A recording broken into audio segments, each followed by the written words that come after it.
pour réaliser un mini album très facile et assez rapide. Alors c'est un format du coup assez petit. J'avais envie de partir sur des doubles pages donc qui font 16 centimètres par 8. À l'arrivée, ça nous fera des petites pages de 8 par 8.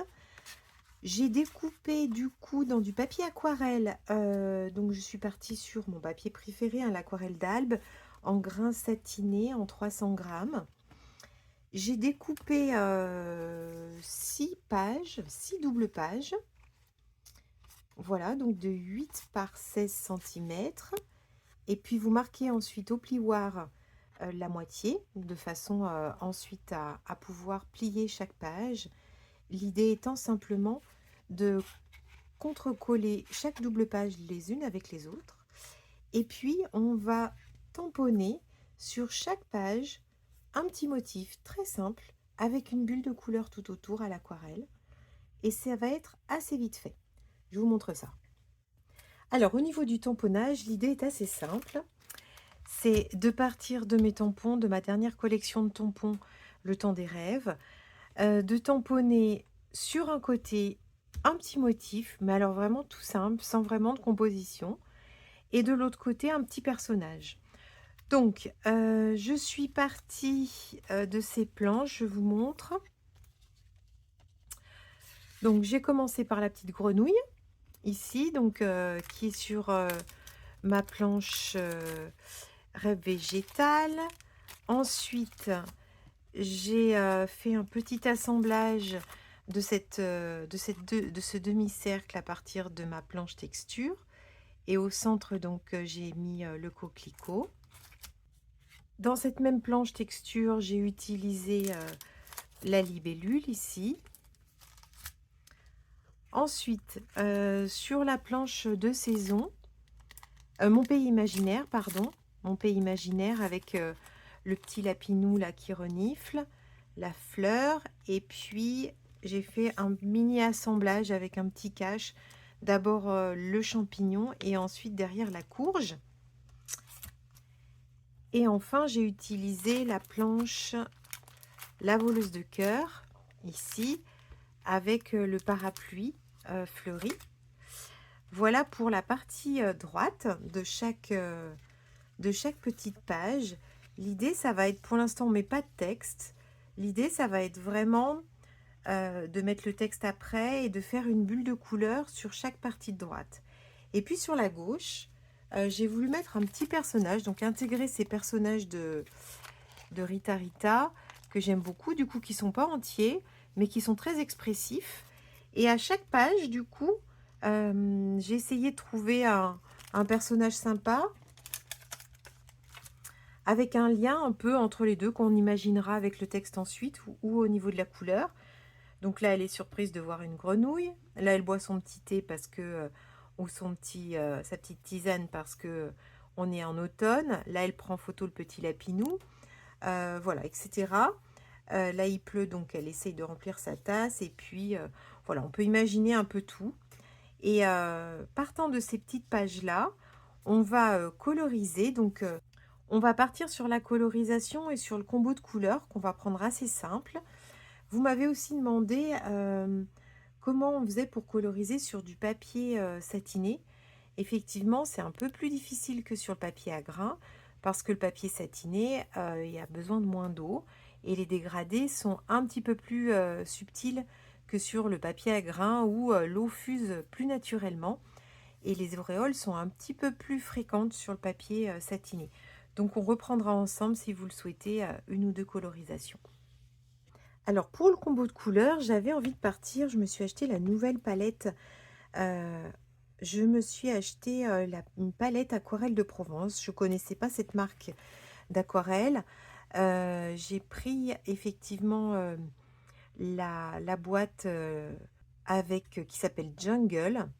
Alors c'est moi qui ai recollé par-dessus, à la base elle est toute rose et j'ai recollé, il y a un joli cache et je l'ai découpé pour le recoller et le conserver. Donc il y a 12 aquarelles extra fines et je trouvais que ces couleurs donc sont assez vives et assez intenses. Donc j'avais envie de partir sur ces couleurs-là. Alors on a un jaune très sympa. qui s'appelle Amarillo. C'est un jaune un peu comme gomme goutte. Il est très intense et c'est un jaune chaud. Qu'est-ce que j'aime beaucoup? Le magenta, il est incroyable. Il est assez crémeux et incroyable. Très très lumineux, vraiment, et très pigmenté. Alors, j'adore aussi Lac de Garance, le PR83. C'est un joli rouge qui tend vers le bordeaux. On dirait un peu de la lizarine cramoisie. Et pour une fois, il y a un violet. Alors, je dis pour une fois parce que moi, j'achète rarement des violets. J'aime bien les faire. Et là, le violet, je le trouve intéressant. C'est un violet bleuté hein, qui s'appelle Violet Outre-mer. Et ensuite, au niveau des bleus, on a un bleu très tintant aussi, qui s'appelle Bleu Azur, le PB36. Donc ce qui est plutôt pas mal, et ce que j'ai découvert avec plaisir, c'est que dans la description des couleurs, donc c'est noté les pigments, le nom des pigments. Donc on voit combien il y a de pigments. Et à ma grande surprise, il y a souvent, c'est souvent des monopigmentaires. Donc c'est plutôt intéressant dans les mélanges, à part ceux du bas, là oui, c'est des mélanges de couleurs. Bon, le noir, on va pas forcément en avoir une grande utilité. En tout cas, le bleu azur, c'est un bleu monopigmentaire. C'est plutôt du coup intéressant. Et puis, j'aime énormément aussi ce vert jaune, donc le mélange de deux pigments, qui est très très lumineux. Un peu un style de grain vert vraiment très très lumineux.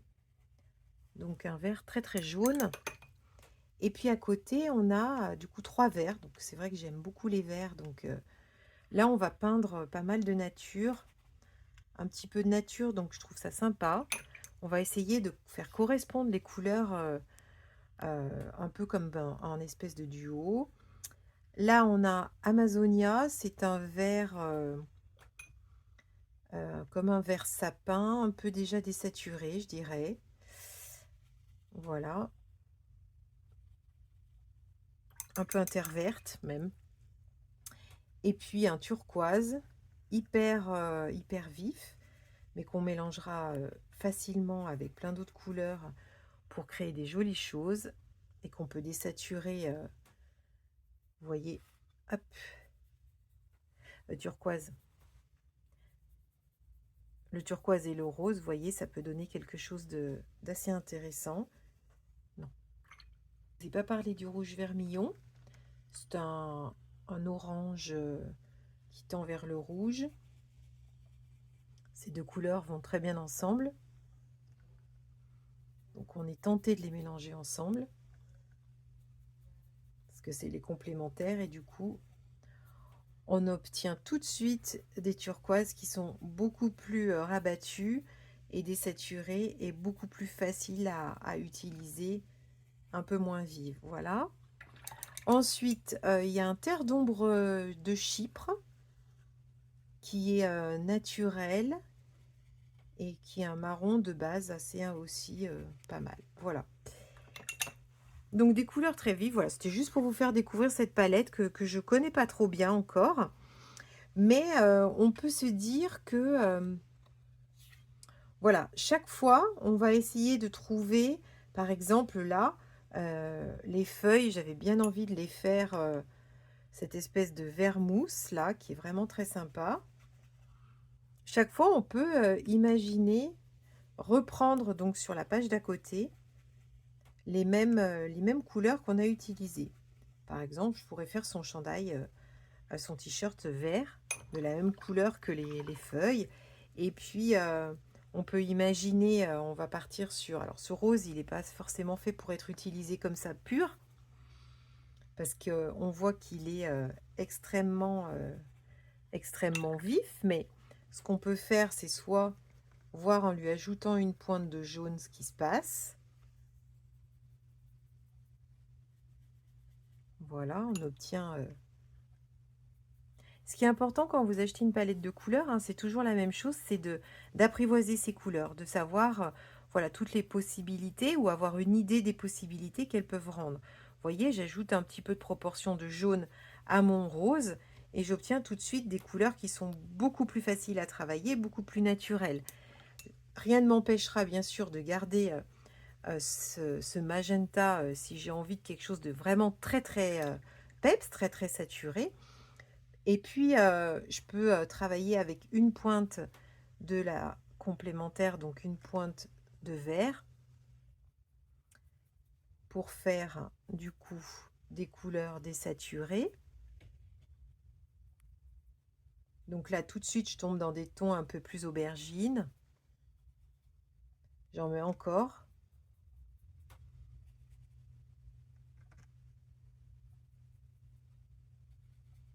Voilà. Et je continue jusqu'à basculer vers des tons beaucoup plus marron, encore plus rabattus, vraiment prune. Voilà. Donc on a une gamme de tons avec ce magenta, hein. Vous savez que quand qui peut le plus peut le moins, on peut facilement désaturer une couleur à partir d'une couleur saturée. C'est un peu pour vous donner des idées de couleurs à utiliser. Pour le champignon, effectivement, on peut travailler sur partir sur ce rouge vermillon. Donc c'est plutôt un orangé.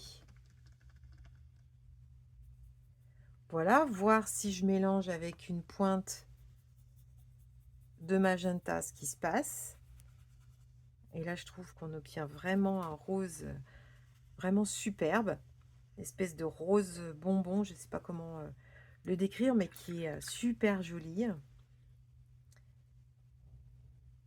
Et puis mon magenta, si je lui ajoute une petite pointe de jaune, on retombe un peu sur cette couleur avant de basculer vers l'orange.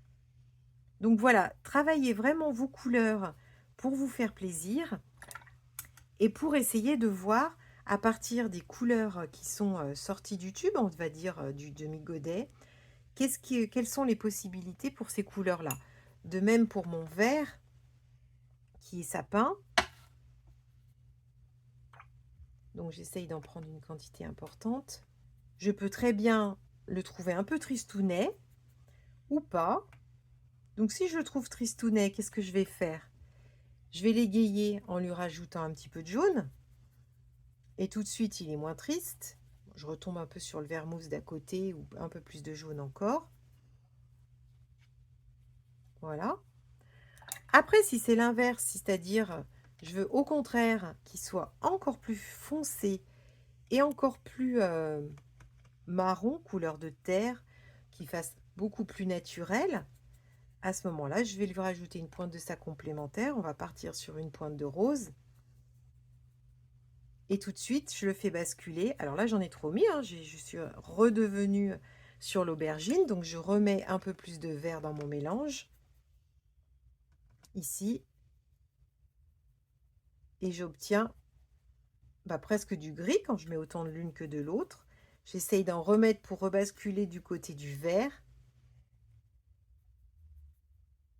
Vous voyez, c'est un gris vert qui est vraiment très très joli.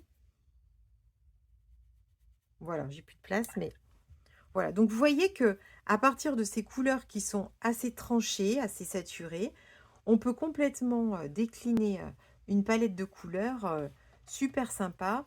Et c'est comme ça en fait que petit à petit, on apprivoise sa palette en voyant toutes les possibilités qu'elle offre.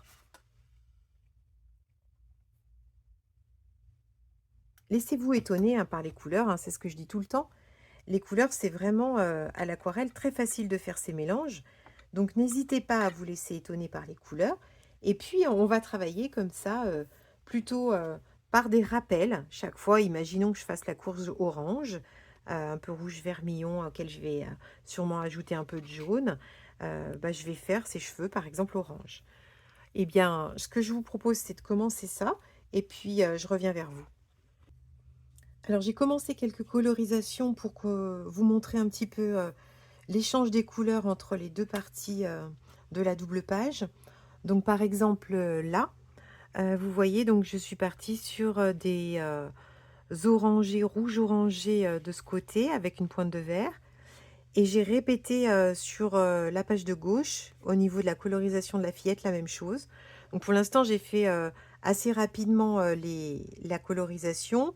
J'ai pas fait la bulle de couleur, on va la faire ensemble et puis, j'ai pas mis le post-it blanc non plus, ni les textes. Donc, autre exemple, cette double page ici avec, les mêmes rappels de couleurs, un petit peu de vert des 2 côtés et une espèce de correspondance des couleurs. Alors, ce que je vous propose, c'est, de faire une colorisation ensemble. Alors, je vous propose de faire cette colorisation ensemble. Voilà, j'ai zoomé un petit peu pour que vous puissiez voir à la fois ma palette, à la fois, mes aquarelles, le pot d'eau et puis la réalisation. Donc, pour faire une colorisation, on va commencer, on va appliquer la même chose hein, que ce qu'on a déjà fait sur les autres colorisations hein, que je viens de vous montrer. Donc celle-ci. On va partir sur, on décide d'un combo de couleurs. Donc là, par exemple, j'ai envie d'intégrer, on peut se dire que le coquelicot, il sera plutôt dans des tons de rouge. Alors, on va commencer par le coquelicot, par exemple. Donc là, je suis sur un pinceau numéro 4.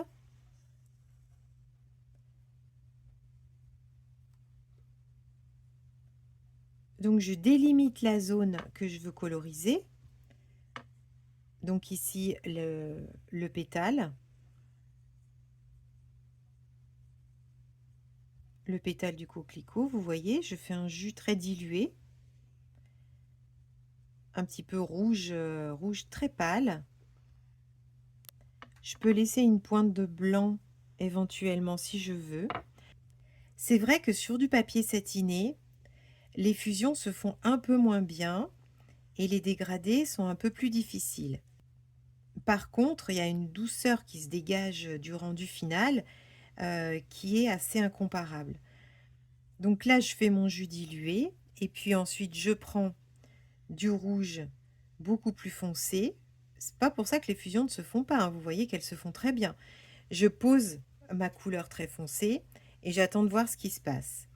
Alors moi j'aime bien parce que je trouve que les fusions sont beaucoup plus délicates. Les dégradés quand ils se font tout seuls, ils sont assez délicats et ils progressent pas forcément très vite. Par contre, c'est plus difficile d'enlever de la couleur sur le papier satiné. On peut toujours le faire, vous voyez, un petit peu comme ceci, mais c'est un petit peu plus difficile. Voilà.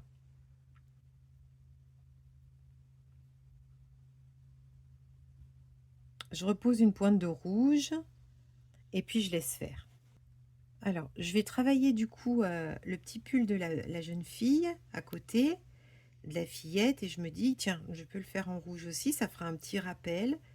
Donc, on commence par une couleur rosée, un rouge un peu dilué, rosé, et puis pareil, petit à petit, on va du plus clair au plus foncé à l'aquarelle et on monte en intensité avec la méthode humide sur humide ou humide sur sec. Sur les petites surfaces, il faut avoir un pinceau assez fin. Donc je vais prendre du rouge plus foncé et je marque un petit peu les ombres. Alors là, on peut se dire qu'il y en a plusieurs, à plusieurs endroits.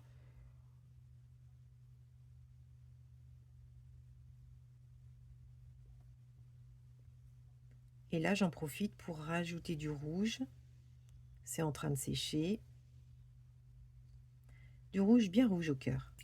Je rince, j'essuie et là, je vais dégrader. C'est-à-dire qu'en fait, comme c'est déjà en train de sécher, je suis obligée de dégrader à la main, la pointe de mon pinceau étant dirigée vers le sujet. C'est à la pointe du pinceau qu'on a le plus de pigments. Vous voyez, je dirige vraiment mon pinceau et les pigments avec mon pinceau. Alors je vais faire la même chose ici, j'hésite pas à tourner ma feuille si besoin.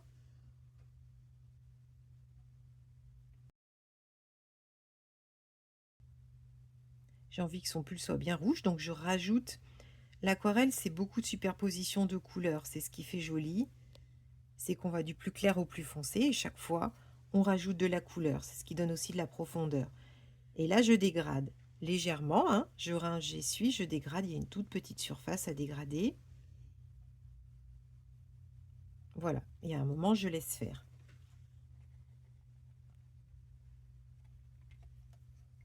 Alors ensuite, bien sûr, à l'aquarelle, on colorie jamais 2 zones à côté, l'une à côté de l'autre. On va prendre des zones qui sont un petit peu éloignées. Je vais profiter pour faire peut-être son visage, donc je change de pinceau. Je vais prendre un pinceau numéro 6 et je vais faire la couleur peau. Alors il s'avère que je l'ai déjà faite, donc la couleur peau, je vous rappelle, c'est du jaune, une pointe de jaune dans du rose très dilué. Et si c'est trop rosé, je rajoute une pointe de bleu. Ici, elle est pas mal. Je fais mes essais avant pour voir si c'est ce qui me plaît. Si je veux que ce soit plus rosé, ben, je rajoute un petit peu de rose. Là, c'est un peu trop rosé. Si je veux que ce soit moins rosé, je rajoute une pointe de bleu.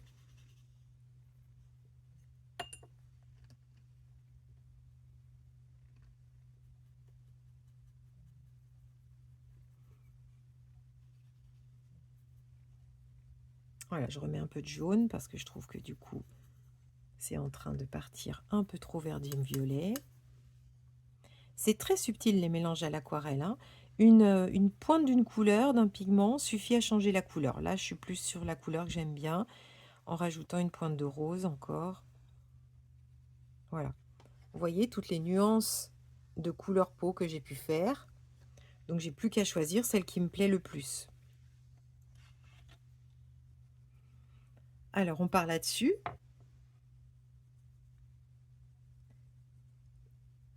Donc, je pars sur un jus, mais vraiment très dilué.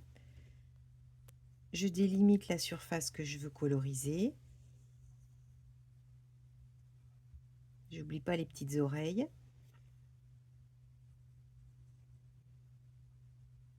Le cou. Et elle n'a pas de main. Non, elle n'a pas de main.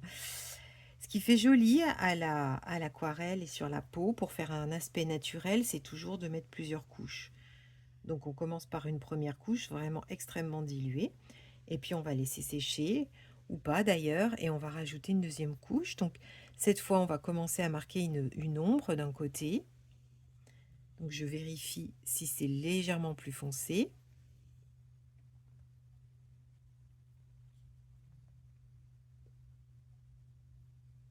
Et là, je rajoute une légère ombre pour marquer l'ovale du visage.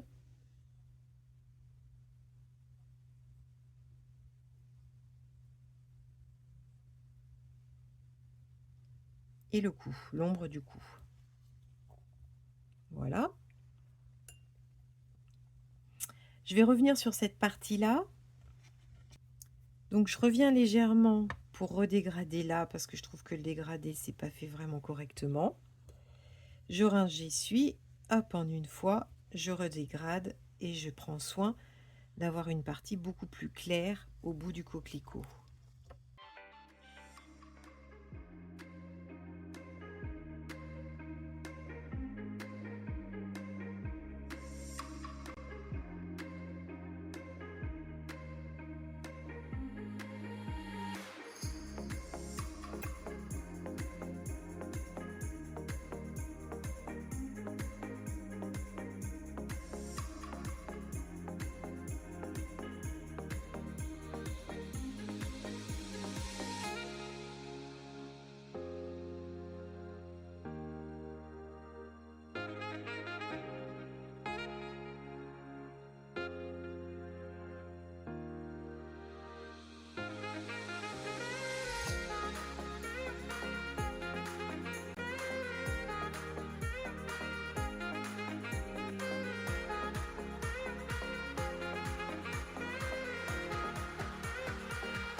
On va laisser sécher, on peut faire une autre réa.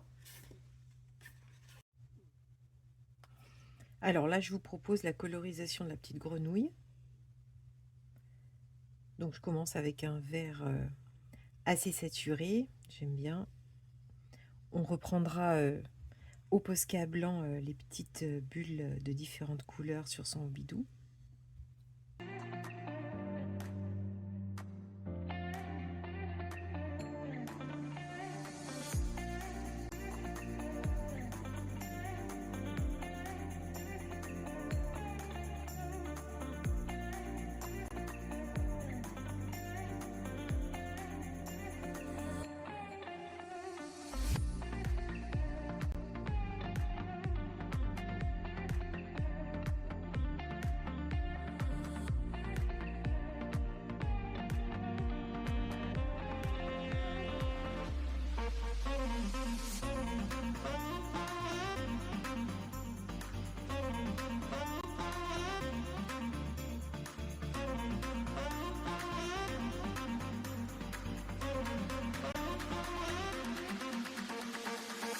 Do you wanna dance?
Alors voilà, j'ai à peu près j'ai terminé les colorisations, donc je vous montre. C'est assez vite fait, c'est des colorisations sur des petits éléments, c'est plutôt sympa à faire. Alors là, du coup, j'ai complété un petit peu en rajoutant un autre coquelicot sur le côté et un papillon. Je trouvais que ça faisait un peu vide. Voilà, donc chaque fois, vous voyez la correspondance des couleurs avec les deux pages. Donc la double page ici sur des tons de bleu.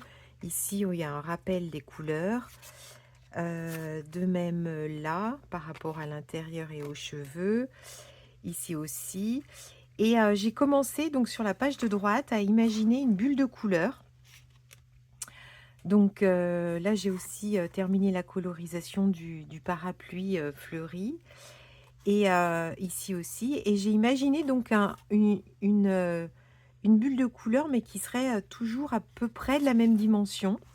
Alors, je voulais vous montrer comment j'ai procédé. Je me suis fait un petit gabarit pour que ce soit à peu près toutes les mêmes. Donc là, je pense que j'en mettrai pas. Par contre, ici, donc je pose mon gabarit.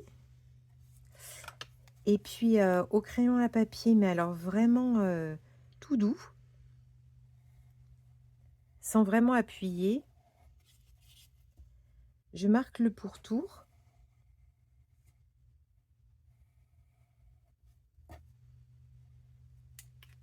Voilà. L'idéal, c'est de prendre votre gomme mie-de-pain et puis de gommer un petit peu, parce qu'une fois que ce sera aquarellé, on ne pourra plus l'enlever. Et de gommer donc très légèrement le trait, de façon à ce qu'il apparaisse juste un petit peu pour vous, comme ligne conductrice de la bulle de couleur, mais pas plus. Voilà. Donc on le voit vraiment très très peu. Ensuite, on va définir donc une couleur, hein. Donc ici, on va partir donc toujours sur ma palette que j'ai gardée bien sûr. Tant qu'on n'a pas fini le projet, on garde sa palette. Là, je vais partir sur du rose. Il y a un petit rappel par rapport à la robe. Et donc, je fais le contour, je trace avec beaucoup d'eau, un pinceau à la vie, hein. Vous voyez, c'est un pinceau qui permet d'apporter beaucoup d'eau. Et je fais le tour de la bulle en orientant chaque fois la pointe du pinceau au, au niveau du crayon à papier. Voilà. Je m'assure en fait qu'il y ait vraiment beaucoup d'eau sur toute la surface de la bulle. Donc j'en reprends si besoin. Il faut vraiment qu'il y ait un effet miroir, c'est-à-dire que ça brille quand vous le mettez comme ça. Vous voyez que là, ça brille. Et là où ça brille pas, c'est qu'il n'y a pas d'eau. Donc j'en remets bien. Je passe par-dessus si besoin, vu que c'est très dilué, ça n'est pas gênant. Et puis, donc on laisse bien sécher bien sûr avant.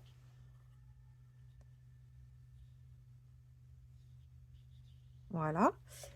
Et puis je reprends un petit peu de mes couleurs de ma réalisation. Donc ici par exemple un petit peu de bleu. Que je vais venir intégrer comme ça. De façon à ce que ça se mélange au fond, humide sur humide. Vous vous rappelez qu'il n'y a pas de souci d'auréole. Je rajoute un peu de rose ici pour accentuer un peu la colorisation du fond, l'intensité du fond. Et je laisse les couleurs se mélanger entre elles sans savoir forcément ce que ça va faire. Ça fait des fusions et c'est ce qui fait joli. Donc on s'arrange pour que l'harmonie des couleurs soit à peu près le même par rapport à la page d'à côté, hein. Donc je vais intégrer un tout petit peu d'orangé ici, voilà, pour faire un petit rappel. Et puis ce bleu.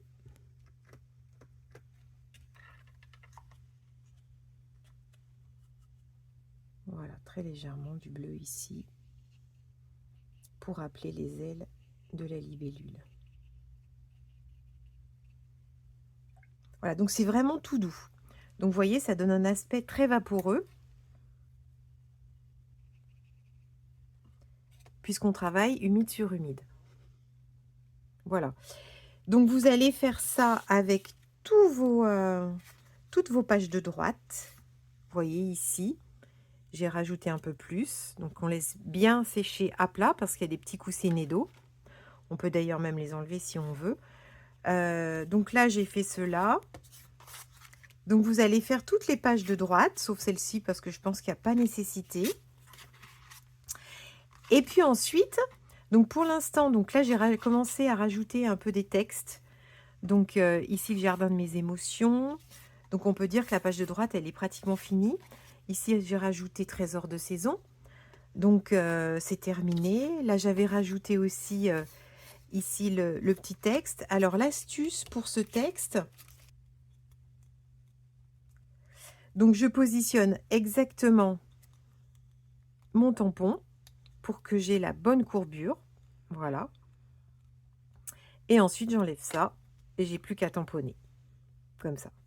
Voilà, c'est la petite astuce pour avoir pile la bonne courbure. Donc voilà pour celui-là. Et puis, donc ça, c'est les textes que j'étais en train de vous dire. Je vais rajouter du texte là, la bulle ici. Et puis ensuite, donc, une fois que c'est terminé, on n'a plus qu'à plier. J'avais déjà marqué le pli ici. Donc, plier en deux chaque double page pour commencer à constituer son carnet. Je vous montre tout ça.